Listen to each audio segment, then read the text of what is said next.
We are entering a crucial period in the history of Newcastle United. St James's Park has always been our home, the cathedral on the hill. We are in a fortunate position where our stadium's in a location where it benefits our community.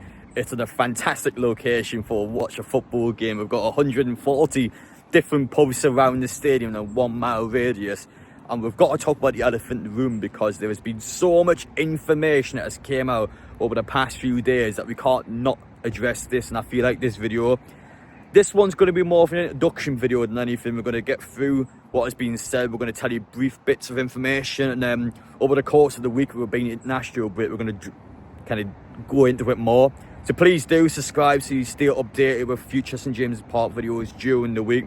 So for now, we're going to tell you what's happening, and then during the week, we're going to go into more detail about any burning questions you guys have in the comment section, or just about information that's came out, and just to go into more detail on what's happening so you're all fully aware of the situation.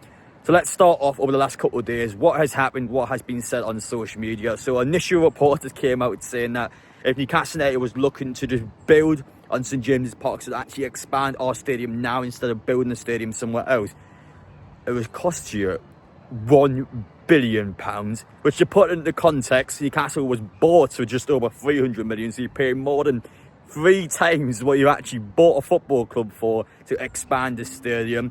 Then reports then started to go low to around the £800 million level, but that's still 2.5 times what the PIF has paid for Newcastle United. So when you look at that information before you take any context into it, you wouldn't, as an owner, you wouldn't do that, would you? I wouldn't do that. You would just build a new stadium where they have the area where they can build everything around it. I'm at Newcastle United Women's Match today. This is a stadium, Kingston Park. We don't own Kingston Park, so Newcastle United has to rent out this stadium every single match for the women's team. I've seen some of you guys say, Adam, why don't we just build a new stadium a few miles outside Newcastle? Let's give St James's Park to the youth team and to the women's team. In an ideal scenario, that would work because, well, we wouldn't have to demolish the old St James's Park. But problem being, it's a 52,000 seater stadium. We just are never ever going to sell out for the women's team or the youth team. It's going to cost a lot of money to run the stadium, just to operate the stadium. I don't think it's feasible. And the reports that have been coming out yesterday, stating that, well, Newcastle United are actually got to stay in the city centre. They've spoken to the council. They've taught the council the plans that the football club wants to do. They aren't going to move outside the city centre. So the big question now is, do they expand on St James's Park, or do they build somewhere else in the city centre? Now you think, well, where can we build in the city centre? We can't build by the Metro Arena because of restrictions down there. We can't build on Leazes Park, so they said, because of the public act that they've had in the 70s that will protect the park from anyone attempting to build onto it. However, in recent years, it's now starting to become more of a question where journalists are saying, money talks. Have Newcastle been able to find a loophole? Have they been able to find a way where they've actually convinced the council, well, you know what, we're wanting to do this for the community. We want to build St James's Park onto Leazes Park. As a result, you as a community, you as a council will get all this back. So it seems to be more of a proposal from Newcastle, and it's getting to a stage where the club has thought of an idea, the thought of something they want to do. And Brad Miller, he's someone there that will manage the club, make sure that in terms of getting information across and having these chats, he's the sort of individual that will get the job done. Now, our FAB members are basically our supporters groups. So Newcastle United has an official system now. So we have supporters groups across the world that all get together. They will speak directly to the club. So any grievances, any issues they'll have, they will speak directly to Brad Miller. They'll speak to Darren Eels until he, of course, leaves. They'll speak to Silverstone. They'll speak to members of the football club, and they'll tell them about the problems that we as a fan base feel like we have. And then the club will take that information away. They'll have a discussion about it. They'll then come back and sort something out. And in this case, Brad Miller has already spoken to the FAB members, and he has said what Newcastle United wants to do and what Newcastle United are planning on doing at St James's Park. So the club is getting towards that almost official stage. That stage now where they know what they want to do. It's just finalising, it's just having the conversations they need to have. It's just making sure they can look at every single possibility the club can do. Of course, at St James's Park, I know there's been a situation of an expansion that's been dragging on for years, but Again, this is a massive stage in our future. This is a massive stage for us as a Newcastle United. It's a big question where, do you stay or do you go? Now, for me, I'm always someone who looks ahead to the future, and a lot of people have got that sentimental feeling towards St James's Park. I do as a fan, of course. We all love St James's Park. We all love the location where it is. I wouldn't be against it if it is possible where Leazes Park can actually be just destroyed altogether, or at least a certain part of it where the stadium is allowed to be built onto it. I wouldn't be against us actually just moving the stadium a little bit. Of course, there's still a lot of questions, a lot of possibilities that look into, which again I will discuss in a future video. But for me, we need the money. We can't look at that team now and tell me that we don't need the money. We've seen it against Man City. We've seen it against Everton. Even yesterday, we've seen it that we need these signings in, and we haven't been able to do that because of the FFP restrictions. Now the stadium changes that. It's not just the additional capacity where you get more fans in. It's the commercial, it's the hospitalities, it's the corporate side of things. Let's talk about the corporate. Even here at Kingston Park, I am here for Newcastle United women's match in the second tier of English football for the girls. We even have hospitality on for this game. We did last season in the third tier. We had a package, £25. You come in, you get your Sunday dinner, you watch the match in the box, you get your programme, you get to sit there and have the best seats in the house, which is a cracking deal, by the way. But the point I'm making is that Newcastle United, even in the third tier of women's English football, already have corporate, already have hospitality, and they're already looking to make as much money as possible. We've got several sponsors inside that stadium, and that's on a smaller scale. So when you look at a bigger scale of St James's Park, let's say we do in fact build a new stadium, I'm telling you now, the amount of boxes and the amount of corporate hospitality there'll be hospitalities everywhere. There'll be about 30 different hospitalities, mate. There'll be a hospitality for just every single possible thing of. I think it was Manchester City an example. So they have a hospitality in the tunnel, so players walk out before the match. You can actually see, sitting in the hospitality, you can have your wine, you can have your dinner, you can have your caviar. You can actually see the players just walk out the tunnel for the game. So that's a hospitality that some football teams have. Chelsea's a good example. So you go to Chelsea at Stamford Bridge, you pay the big bucks to go to hospitality. They've actually got a private area for the player entrance. So the players come off the coach, they go inside the stadium. At Stamford Bridge is actually a private area inside the stadium where you get your own exclusive opportunity to high-five the players and get up close and personal before the game. I've done a few before.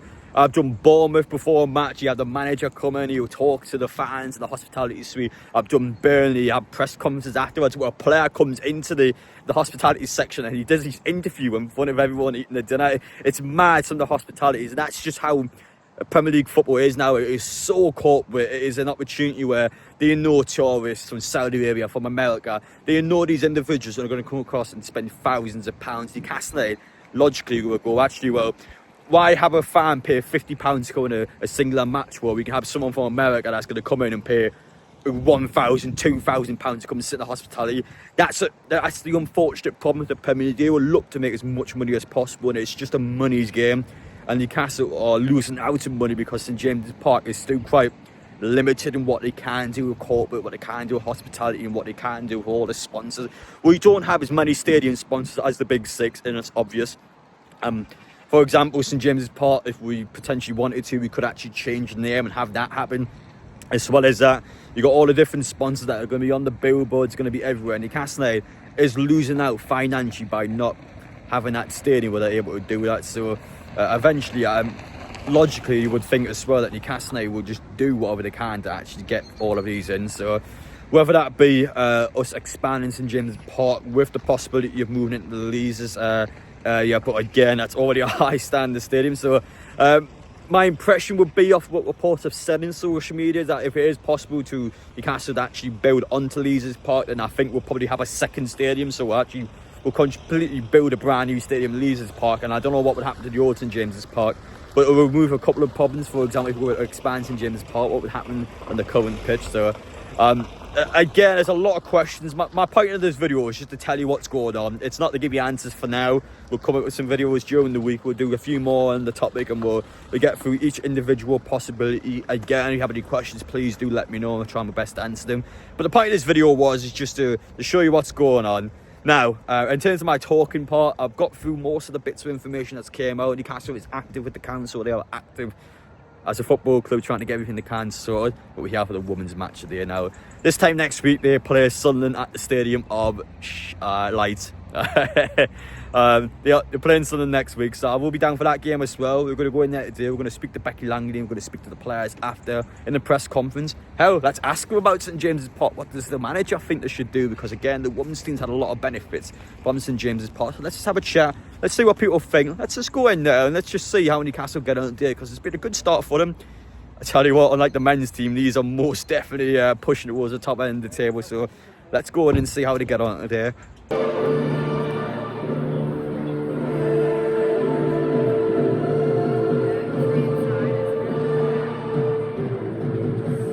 Just how have Newcastle United women been this season? They've been so good. This is a team that is in a serious contention for back-to-back promotions. Next year will be WSL, which means for anyone's watching, Newcastle United women would be in FC 26, so they'll be in the video games for FIFA, they'll be in all the football games.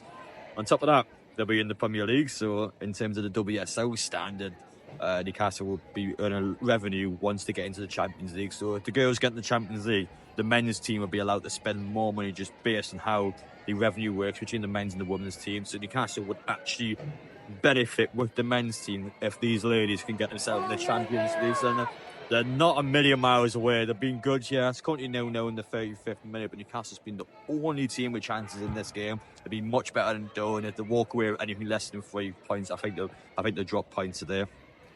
Now, as for me, it's my first time this season I've actually been at Newcastle United women's match. It just hasn't happened for a reason. First home game, good save there. First home game, missed because it was conflicted with Wolves away. Second home game, I was down in Wimbledon for the Wimbledon match. That didn't end up happening, so in hindsight, I probably could have done that game. Third one, Everton, I was just ill. So, yeah, we're finally here now to watch a women's match. Of course, Sunderland away next week. We can't wait for that one back at the Stadium of Light. So, make sure, if you are any of your tickets still available, get yourselves there, because it's going to be an unreal game. And I honestly think we can show them up. So let's see how things go. But just in terms of me, I've had a bit of a weird story today, actually. So I'm walking, normally what you would do with the content creator last season, you walk in the side entrance, you go in, you get your media pass, etc. Now, I've got a proper time and off thing. So I walked in, went to collect my media pass, and then the security walked over. Can I have a chat, please? Yeah, sure thing. What's up? You've actually walked into the technical area, and I'm not even joking. I went on for like a good 5 minutes to just explain how I can't walk into the technical area. I was in there for about 5 seconds. I went into it all. I just felt like I was like back in school, like a headmaster's telling me off. It was a bit surreal, but that's how things used to be. It's my first time here, so yeah. I don't know why I told you that, but I thought it was quite a funny story anyway. But yeah, basically how this works, after the match, you get to do the press conference with the manager and one of the players. If Newcastle win, of course, if they lose, the players probably aren't going to do it. But it's a chance to be more official this season. That's one thing I will say, actually. Media pass and everything's more official. I think it's probably don't want just random people walking around technical, which is understandable. But yeah, things are much more officiated. They've even got their own merchandise store inside the stadium. Newcastle United, they've got their own designated seat numbers. They basically just ironed everything out. They're acting like a natural football team now for the women's side of things as well, and they can just see the difference. It's more officiated, and that's, I guess, the big difference this season. But you can't drink anymore in the stands because of the Barclays regulations. So anyone with beer, not allowed them in the stands anymore. So you can see before the match, there's absolutely nobody at the seat. So yeah, that's one big thing.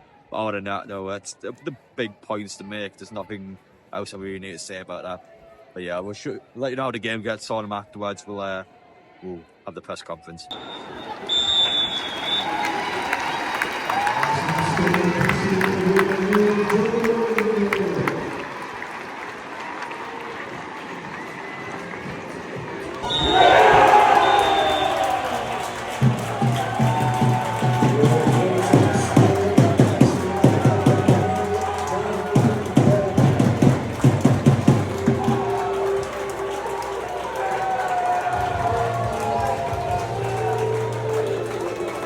Into a season now, I know today wasn't the result that you wanted, but just honestly, how you feel like things have been so far with new players coming in and just the way your team's been playing?